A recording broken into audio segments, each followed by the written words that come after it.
다시 태어난다는 것은, 거듭남이라는 것은 하나님의 전적인 역사이며 하나님의 신비입니다. 하나님의 신비. 그러면 다시 태어남, 거듭남이 하나님의 신비라면 오늘 거듭난 저와 여러분은 이 다시 태어남을 어떻게 이해하면 좋을까요? 보세요. 다시 태어나는 건 우리의 역할이 아니에요. 하나님 그분이 마치 길 가던 나를 찾아오시듯 강제로 붙들고 하나님 홀로 태어나는 나에게 선택권이 없었듯이 하나님 그분 홀로 나를 태어나게 하셨다면, 그럼 다시 태어남을 나는, 저와 여러분은 그걸 어떻게 이해하고 받아들이면 될까요? 그것은, 다시 태어났다는 것은요, 다른 의미가 아니라 바로 새로운 인생의 여정이 시작되었다는 겁니다. 다시 태어났다는 것은, 여러분 삶을 자세히 들여다보세요. 살아본 삶을 다시 살기 위해 태어난 사람이 있습니까? 우리 육체든 영적으로 다시 태어나든 한 번도 살아보지 않은 삶을 우리는 살아야 합니다. 영적으로도 마찬가지. 우리가 다시 거듭났다, 다시 태어났다는 말은, 거듭났다, 다시 태어났다는 말은 하나님 그분이 인도하시는 길이 아니면 단 한 걸음도 걸어갈 수 없는 인생이 시작되었다는 거예요. 오늘 본문 말씀은 이제 이스라엘 백성들이 450년이라는 애굽에서의, 이집트에서의 노예 생활을 마치고 이제 하나님과 함께 그 하나님의 백성답게 살아가며 나라를 이루는 그 시작점에서 이제 애굽의 모든 신들과 하나님을 거절했던 모든 이들은 죽음의 신을 피하지 못하여 죽게 되고, 그러나 이스라엘 백성들은 어린 양을 잡아 문 집 위에 있는 임방과 설주에다가 그 피를 바르면, 당시 양을 문 지방에서 잡았기 때문에 지방에는 따로 바를 필요가 없어요. 문 설주와 그 임방에다 피를 바르면 죽음의 신이 이제 그 집을 넘어가게 되죠. 그리고 하나님 말씀하십니다. 이제 내가 너희를 구원할 것인데 너희가 구원을 할 때는 이렇게 하라. 그래서 집 안에 들어가서 방금 전에 피를 바르기 위해 잡은 양을 이제 자기네들이 다 먹어야 되는 거예요. 그게 무슨 말이냐? 예수 그리스도가 어린 양의 상징인데, 어린 양, 즉 예수 그리스도의 피로 우리도 구원을 받은데, 그러나 오늘 우리에게 주어진 일은 구원의 역사가 일어난 자들은 그 집안에서 그 어린 양을 다 먹어야 합니다. 내장까지 다 먹어야 돼요.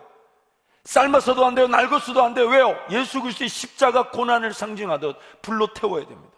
불로 구워 먹어야 돼요.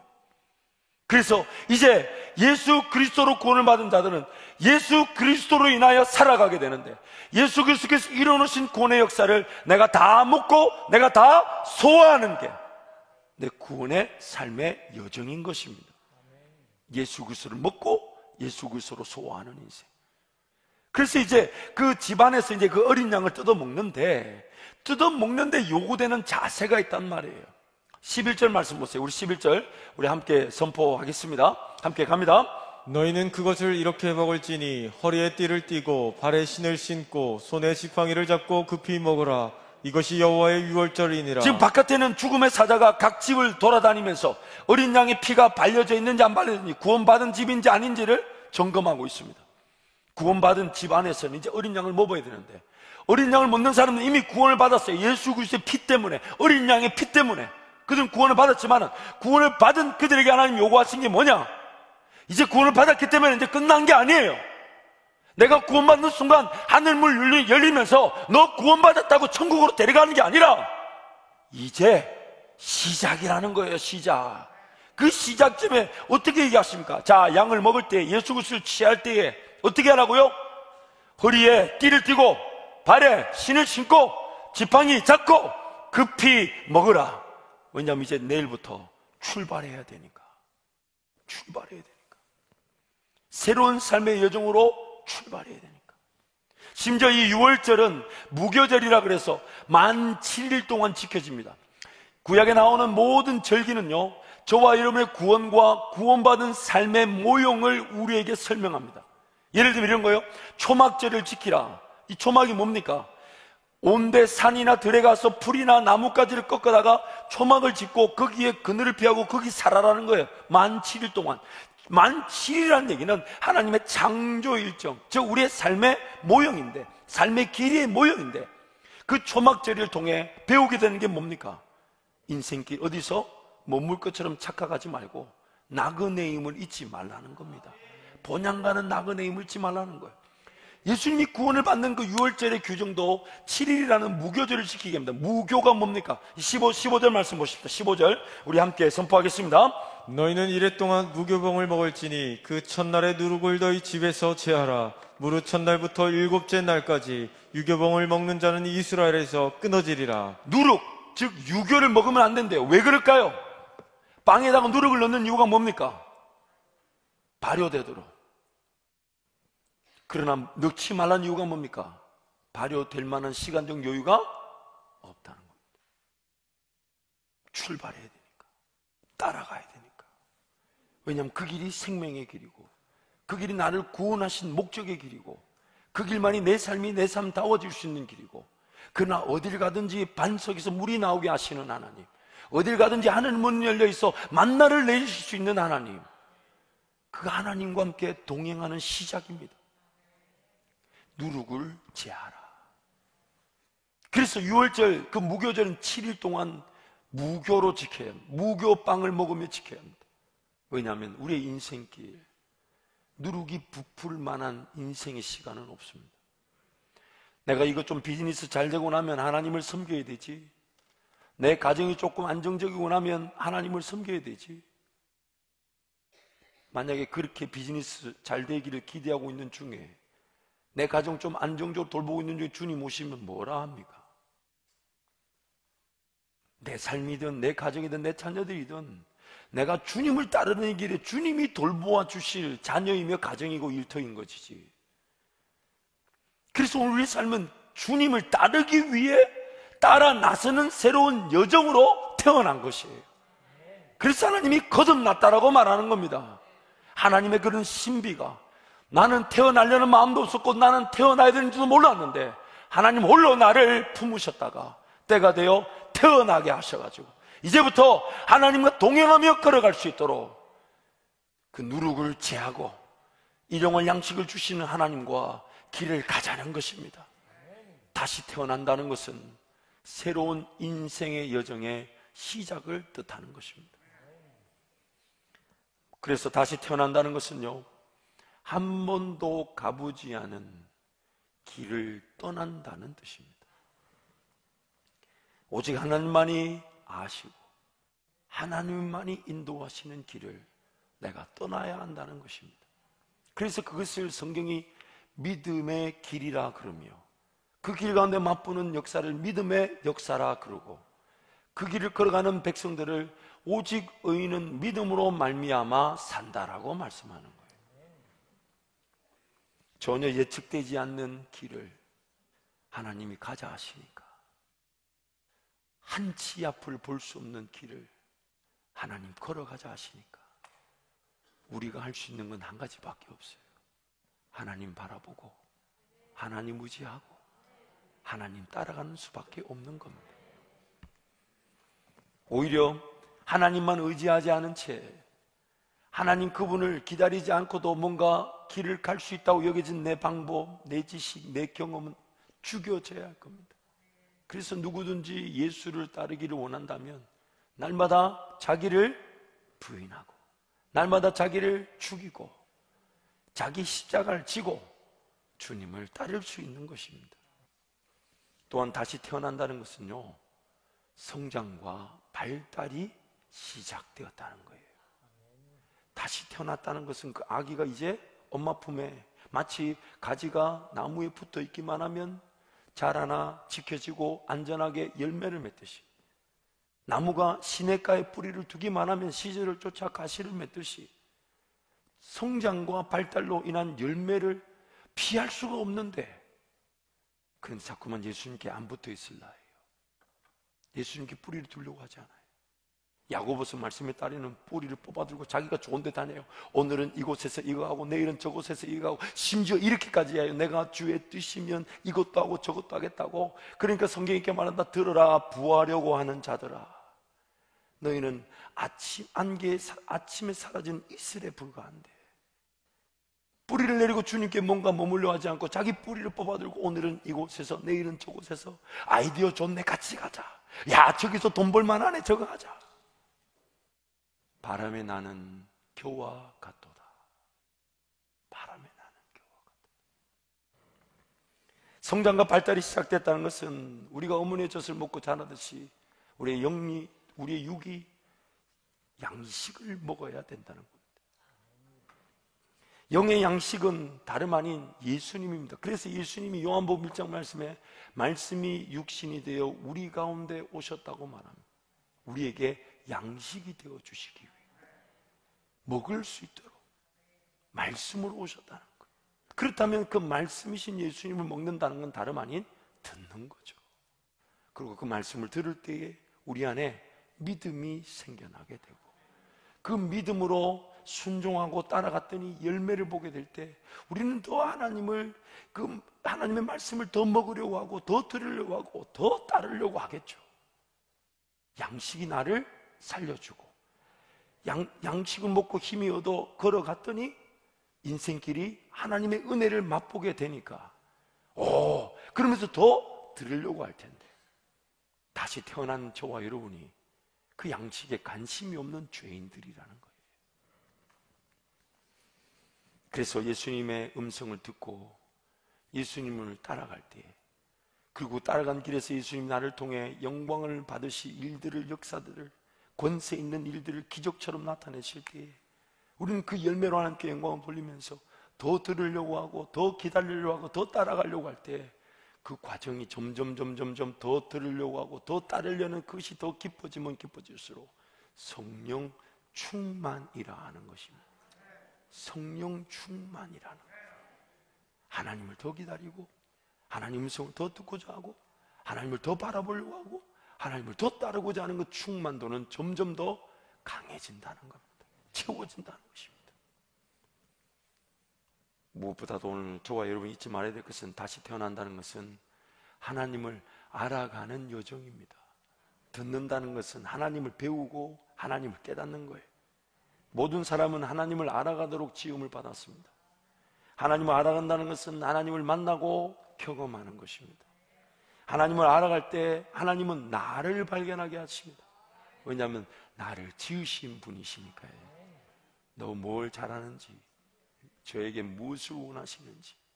왜냐하면 우리는 한계를 가지고 있고, 그러나 자기 역할은 분명히 있을 텐데, 근데 내가 내 역할을 몰라요. 내 한계를 알면서도 내가 뭘 잘하는지를 모르니까 결국 나를 지으신 하나님께로 가지 않으면 나를 모른 채 평생 산답니다. 하나님 알아가면 나를 알아가게 되죠. 또한 하나님을 알아가면 알아갈수록 하나님의 그 권세가 뭔지, 능력이 뭔지, 권세와 능력으로 사는 법을 알게 되고, 또 하나님을 더 의지하게 되죠. 왜요? 내 힘, 내 능력보다 하나님께 더 낫다는 걸 알게 되니까, 하나님께 더 위대하다는 걸 알게 되니까 하나님을 더 붙잡고 하나님을 더 신뢰하고 하나님을 더 바라보게 되는 것이죠. 하나님을 알아갈 때 하나님을 알아가는 기쁨이 우리 오늘 예배자로 세우는 겁니다. 그래서 여러분, 이번 한 주간 기대하십시오. 하나님 알기를 원합니다. 제 삶에 하나님 어떤 능력을 가지고 함께 하시는지, 하나님 어떤 길을 열어주시는지, 내 문제에 하나님 어떻게 개입하시는지, 그리 아니하실지라도 나를 어떻게 붙잡고 나와 함께 하시는지, 그래서 그 하나님을 경험하게 될 때 다음 주일날 우리 예배는 그 감사와 감격으로 드리지 않은 예배가 되고, 내가 하나님 앞에 무릎을 꿇지 않으면 안 되는 기도가 되며, 영광의 하나님을 찬양하지 않으면 목 놓아 부를 수밖에 없는 그 하나님을 예배하게 되는 것입니다. 무엇보다도 여러분, 하나님을 알아가고 알아가다가 나중에 천국 가보십시오. 그것만 합니다. 영생은 이것이니 곧 우리 주 예수 그리스도와 하나님을 아는 것이니라. 천국 가면요, 하나님 그분을 볼 때마다 알아가요. 와, 하나님 이런 영광 가운데 계시는구나. 하나님 이런 지식을 가지고 계시는구나. 하나님 그분의 음성을 직접 들으면서 와, 이런 능력을 가지고 계시는구나. 근데 그 알아가며 영원까지 알아갈 수 있대요. 한계가 없대요. 그리고 그 알아가는 기쁨이 우리로 더 목 놓아 찬양하고 예배하며 하나님을 즐거워하게 되는 것, 그게 천국이고, 이 땅에서 그 천국이 시작된 것입니다. 그러나 우리가 조심해야 될 것은, 이 다시 태어났다는 것은 우리 인간적인 힘으로 내 삶이 개선되거나 향상될 수 없다는 겁니다. 다시 태어났다는 것은 내 인간적인 능력이나 실력으로 내 삶이, 혹은 악이 재건되거나 내 삶이 개선되거나 더 좋아지는 게 아니라는 겁니다. 다시 태어나게 하셨다는 것은 태어나게 하신 하나님께 모든 게 달려 있다는 것이에요. 그래서 하나님 은혜가 필요합니다. 그래서 여러분 구원을 받을 때도 그분 홀로 우리를 품으셨고 인내하셨다가 태어나게 하셨듯이 구원 이후의 삶도 다시 태어난 우리는 전적인 하나님의 은혜가 아니면 삶이 될 수가 없는 것입니다. 오히려 하나님 은혜가 아닌 자리에서 위기에 빠지게 되고 문제를 피할 수 없게 되는 것이죠.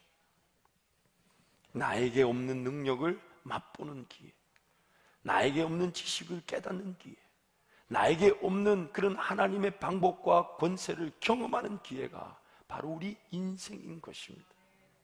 그래서 성경은요, 에스겔서 36장에 가보면 우리가 구원받은 자들에게 세 가지의 주어지는 것, 세 가지의 회복과 세 가지의 주어지는 걸 얘기한. 첫 번째는 우리의 강팍하고 딱딱한 마음이 부드러운 마음으로 바뀌어지게 될 것이다. 하나님을 기대하는 마음, 하나님 말씀을 깨닫고자 하는 마음, 하나님을 사모하는 마음, 그 강팍하고 딱딱한 마음이 하나님이 바꿔주신 부드러운 마음이 될 거예요. 두 번째 우리에게 주어진 은혜는요, 우리의 그런 안에 죽었던 영이 살아나게 될 것이다. 그래서 그 영은 결국 하나님과 교감하게 되는 겁니다. 하나님 그분을 느끼고 하나님 그분을 부르고 하나님을 찾는 그런 마음. 그리고 그 영에 세 번째 주어지는 것이 새신, 성령이 거하시게 되어서 성령께서 우리의 하나님의 뜻을 깨닫게 하시고, 성령께서 우리의 기도를 도와주시고, 성령께서 우리의 삶을 인도해 주시고, 성령께서 우리의 삶에 새로운 삶의 인도자, 주관자가 되어주시고 공급자가 되어주신다는 거예요. 그때 우리는 보이지 않았던 것을 보게 되고, 들리지 않았던 것이 들려지게 되고, 깨달아지지 않았던 것이 깨달아지게 되면서 내 힘으로 사는 것이 아닌 하나님이 다시 태어난 나, 아무것도 해서는 안 되는, 할 수 없는 나에게 부어주시는 은혜로 살아가게 되는 것입니다. 그러므로 다시 태어난 성도들은, 거듭난 성도들은, 구원받은 저와 여러분은 한 번도 가보지 않은 인생의 여정을 지금 걸어가고 있는 중이며 성장과 발달의 단계를 지금 지나가고 있는 중입니다. 그래서 이것을 한 문장으로 줄인다면 반드시 자라야만 합니다. 반드시 자라야만 합니다. 반드시 자라요. 베드로후서 3장 18절 말씀 우리 함께 선포하겠습니다. 오직 우리 주 곧 구주 예수 그리스도의 은혜와 그를 아는 지식에서 자라가라. 영광이 이제와 영원한 날까지 그에게 있을지어다. 자라가라, 자라가라, 아멘. 자라가라, 아멘. 자라가라. 아멘. 자라갈 수 있도록 태어난 것이니까요. 에베소서 4장 15절 말씀 함께 선포합니다. 오직 사랑 안에서 참된 것을 하여 범사에 그에게까지 자랄지라. 그는 머리니 곧 그리스도라. 예수 그리스도를 아는 지식에까지 자랄지니라. 그리스도의 장성한 분량에까지 이를 것이니라. 그에게까지, 예수 그리스도까지, 예수 그리스도 그분까지 자랄지라. 그분처럼 자랄지라. 그분처럼 성장하게 될 것이다. 그분처럼 하나님 만나게 될 것이다. 그분처럼. 그래서 예수와 함께 죽고 예수와 함께 사는 연합의 은혜가 우리에게 이미 주어진 것입니다. 골로새서 1장 10절도 함께 선포하겠습니다. 주께 합당하게 행하여 범사에 기쁘시게 하고 모든 선한 일에 열매를 맺게 하시며 하나님을 아는 것에 자라게 하시고, 하나님을 아는 것에 자라게 하시고, 하나님을 아는 것에 자라게 하시고, 하나님을 알아갈 때 우리가 자라나게 되는 겁니다. 베드로전서 2장 2절은 좀 더 구체적입니다. 함께 선포할까요? 갓난아기들 같이 순전하고 신령한 젖을 사모하라. 이는 그로 말미암아 너희로 구원에 이르도록 자라게 하려 함이라. 아멘, 아멘. 그래서 성경이 이렇게 경고합니다. 우리가 젖을 먹지 않고 그냥 신앙생활하다 보니까 항상 그 예수를 믿고 거듭났다는 그 상태에 갇혀있다, 머물러 있다. 이걸 다른 말로 그리스도도의 초보에 머물러 있다. 히브리서 6장 1절 2절 우리 함께 선포하겠습니다. 그러므로 우리가 그리스도의 도의 초보를 버리고 죽은 행실을 회개함과 하나님께 대한 신앙과 세례들과 안수와 죽은 자의 부활과 영원한 심판에 관한 교훈의 터를 다시 닦지 말고 완전한 대로 나아갈지니라. 그렇다면 이제 말씀을 정리해 봅시다. 이번 한 주간 여러분, 내가 다시 태어난 자라면 어디에 초점을 둬야 되겠습니까? 삶의 중심이 뭐가 되어야 되겠습니까? 예수님이 내 삶을 책임져 주실 것이니까. 왜냐하면 나는 태어났으니까 지금 마치 영아기나 유아기에 있다면 나에게 필요한 건 신령한 젖이니까. 그러면 만약에 하나님이 잘 모르겠거든요, 하나님이 잘 안 믿어지거든요, 외치기라도 하십시오. 왜냐하면 부모는 애 울음만 들어봐도 내가 볼 때는 똑같은 울음인데 이번에는 기저귀 갈아줘야 된다, 이번에는 뭐 젖을 줘야 된다, 이번에는 뭘 바꿔줘야 된다. 근데 애가 하는 건 하나밖에 없어요. 와! 이것저것 안 따져. 부르기라도 하고 찾기라도 하고 외치기라도 하십시오. 하나님이 그에 따라 응답해 주실 겁니다. 만족시켜 주실 겁니다. 회복시켜 주실 겁니다. 반드시 먹여 주실 것입니다. 시편 말씀 이런 말씀이죠. 사모하는 자들을 만족시켜 주시며 줄인 자들에게 채워 주실 것이다. 그 하나님을 부르는 자들마다 그에 합당한 감당할 길로만 인도하시듯 음성을 주시고 길을 인도하시고, 길이 없으면요 길을 만들어 주실 거고요, 문이 닫혀 있다면 문이 열리지도 않게 들어가실 수 있는 분이 우리 주님이십니다. 불가능을 가능케 하실 것인데 그 주님을 사모하십시오. 하나님, 이번 한 주간 나에게 어떤 음성을 주실 것입니까? 이번 한 주간 나에게 어떤 은혜를 주실 것입니까? 이번 한 주간 나에게 하나님 어떤 길로 인도하기를 원하십니까? 하나님, 나를 어떻게 만져주실 겁니까? 하나님, 나는 어떻게 하나님을 느끼게 됩니까? 나는 어떻게 하나님을 맛보게 됩니까? 나는 어떻게 하나님을 경험하게 됩니까? 하나님을 만나게 됩니까? 왜냐하면 다시 태어난 내가 아무것도 할 수 없으니까. 그저 입만 벌리면, 시편 말씀이 뭐랍니까? 내 입을 크게 열라. 하나님이 채워주실 것입니다. 우리가 할 수 있는 한 가지밖에 없어요.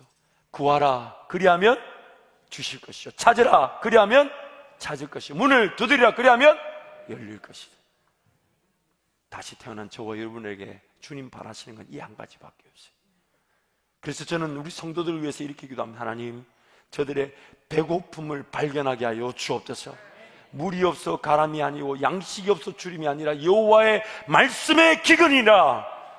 말씀을 듣게 하여 주시고, 말씀을 사모하게 하여 주시고, 말씀을 식별하게 하여 주시고, 말씀으로 채워지게 하시고, 말씀을 들음으로 살아나게 하여 주옵소서. 인생에 어떤 문제를 당하든지 간에 이 한 가지면 다 해결됩니다. 주님이 나에게 말씀하시기를, 내가 지금 너와 함께하고 있다. 그래서 사망의 음침한 골짜기를 다닐지라도 우리는 해를 두려워하지 않습니다. 주께서 나와 함께 하시기 때문에. 오늘 내 삶에 필요한 거는요, 물론 반드시 하나님의 그런 뜻에 따라 해결책이, 능력이, 방법이, 지식이, 지혜가 나타납니다. 근데 주님이 항상 근본적으로 해결하기를 원하시는 건 뭐냐면, 내가 너와 함께하고 있다. 내가 너 사정을 안다. 너 필요한 걸 안다. 너 있어야 되는 걸 안다. 따라, 두려워하지 마라. 놀라지 마라. 네가 불 가운데로 지날 때도 내가 지킬 것이고, 네가 물 가운데로 지날 때 너를 침몰치 못할 것이며, 땅이 너를 해하지 못할 것이다. 내가 너와 함께하고 있다. 그래서 예수님이 이 땅에 오실 때 무엇으로 오셨답니까? 임마누엘, 하나님이 우리와 영원히 함께하고 계십니다.